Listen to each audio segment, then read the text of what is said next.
cités peuvent mourir, les palais et les temples s'effondrer, les écoles d'art retomber pour une ère ou pour un moment dans l'oubli. L'empire artistique de Rome perpétue à travers toutes les révolutions une des civilisations les plus indispensables à l'humanité. Seulement c'est dans les chambres froides des musées que nous allons retrouver les traces qu'ont pu sauver les hommes de ce monde magnifique. Les musées sont les bouées des mondes engloutis.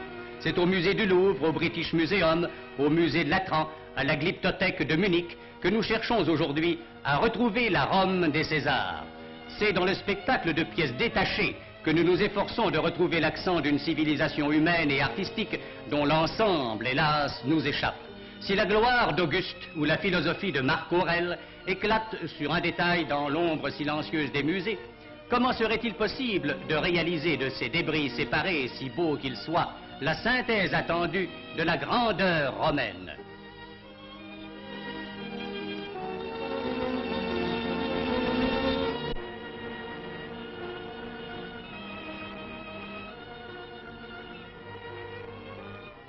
L'Algérie où furent retrouvées certaines œuvres qui comptent parmi les plus sensibles du monde romain peut justement combler cette lacune, car si l'on trouve au Louvre les bustes des rois numides Juba Ier et Juba II arrachés à la terre algérienne, il faut aller chercher sur le sol même où ils vécurent l'accent éternel et triomphal d'une grandeur et d'une civilisation sur lesquelles le monde occidental a bâti son sentiment et son esprit. Cherchel, l'antique Césarée, fut il y a 2000 ans la métropole africaine de la statuaire, grâce à Juba II qui, féru d'hellénisme, voulut que l'Afrique reçût quelques reflets de l'Ellade. Ce fut une grande époque que celle qui vit affluer à Césarée des sculpteurs à la technique variée, des disciples de Phidias, de Praxitèle, qui surent, après leur maître, faire jaillir du marbre la vie étincelante des formes. Le musée de Cherchel conserve précieusement les richesses que des travaux patients ont mises à jour.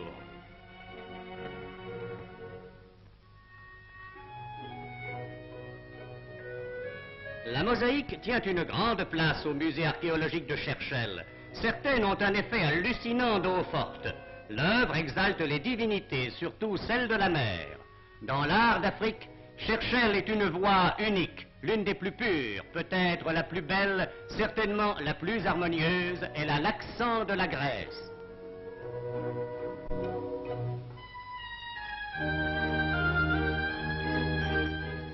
Le théâtre,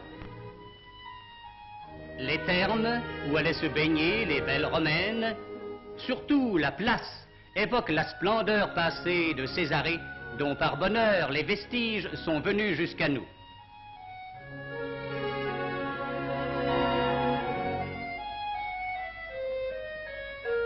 Tipaza occupe un site qui n'a guère changé depuis l'Antiquité, et son nom est demeuré le même.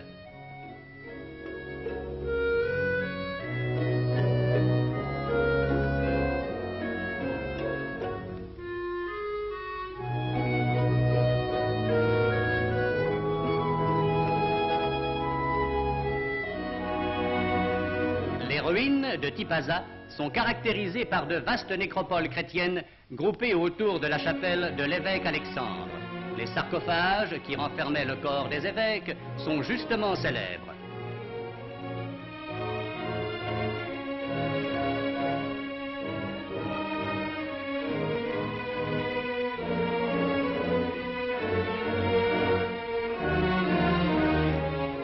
Sur la colline furent découverts en 1891 la basilique et le tombeau de Sainte Salsa, martyr à la 12 figure.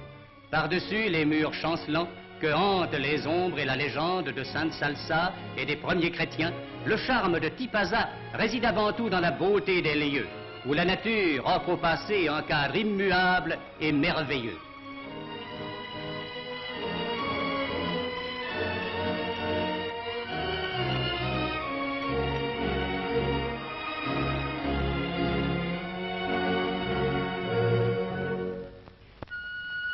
Et voici Djémila, la colonie de Cuicule, sentinelle romaine entre Sétif et Constantine, qui s'appelait alors Sétifis et Cirta, se dresse dans un site d'une beauté sauvage.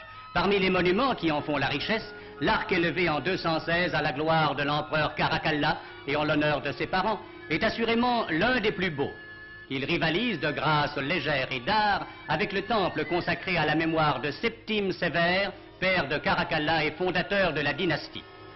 Le forum capitolin, cœur de la cité, est encombré de piédestaux honorifiques et bordé de nombreux édifices consacrés à Jupiter, à Junon, à Minerve. Des basiliques et un baptistère évoquent une époque de prosélytisme chrétien.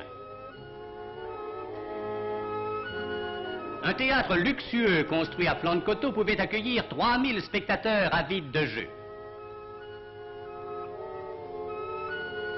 Un vaste marché recevait les marchands et leurs clients. L'histoire assure qu'il fut édifié des deniers d'un notable citoyen, Cosinius Primus, originaire de Carthage, qui lui a légué son nom. Du marché, les flâneurs retournaient au forum et faisaient les 100 pas sur la place accueillante.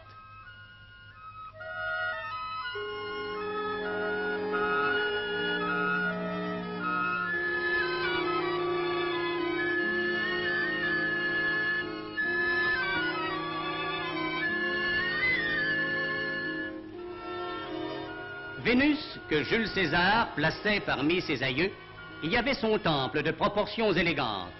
Pour l'archéologue, l'historien, le penseur, le touriste, l'antique Cuicule, à quelques heures d'Alger, est une des plus émouvantes évocations de la civilisation latine dans l'Afrique septentrionale au 1er siècle de l'ère chrétienne.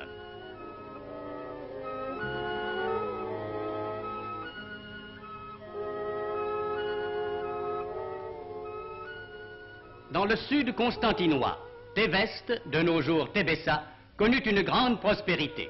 Un monastère y fut édifié vers la fin du IVe siècle, l'un des plus beaux spécimens de l'architecture religieuse.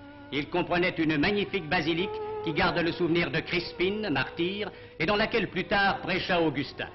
On y trouve aussi un temple corinthien fort bien conservé, que l'on croit avoir été consacré à Minerve en raison des attributs qui décorent la frise que soutiennent les 4 colonnes de sa façade principale.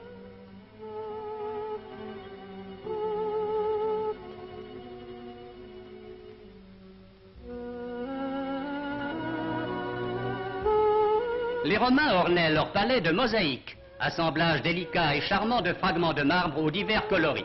Si le dessin est parfois gauche, la coloration reste harmonieuse, la palette opulente.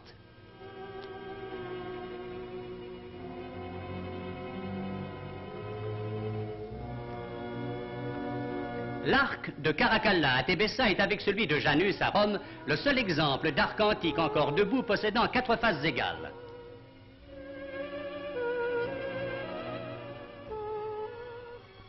Nous terminerons à Timgad, notre pèlerinage parmi les souvenirs de Rome en Algérie. Tamigadi des Romains porte aujourd'hui le nom que les Arabes lui ont donné, Timgad. Ses ruines sont aussi célèbres que celles de Pompéi. La ville fut fondée sous le règne de Trajan, à la mémoire duquel fut édifié l'arc que vous apercevez. Ici, c'est une ville entière qui se déploie sous nos yeux éblouis, une ville qui semble n'être morte que d'hier. Impression qu'accentue encore, en y mettant de la vie, le vol lourd des cigognes qui peuplent la région. Comme à Djémila, nous trouvons à Timgad des arcs et des temples, des colonnes en marbre qui lancent vers le ciel leurs bras harmonieux, des forums, un marché, un théâtre, des thermes, etc., qui font l'admiration des visiteurs parcourant chaque jour ces ruines évocatrices de la grandeur de Rome. La cité était traversée par 2 voies principales, le Cardo Maximus allant du nord au sud, le Decumanus Maximus qui franchissait la ville d'ouest en est. Le forum était au point d'intersection. L'architecture toute romaine de Timgad est mitigée de phéniciens et de gréco-byzantins, telle la forteresse byzantine.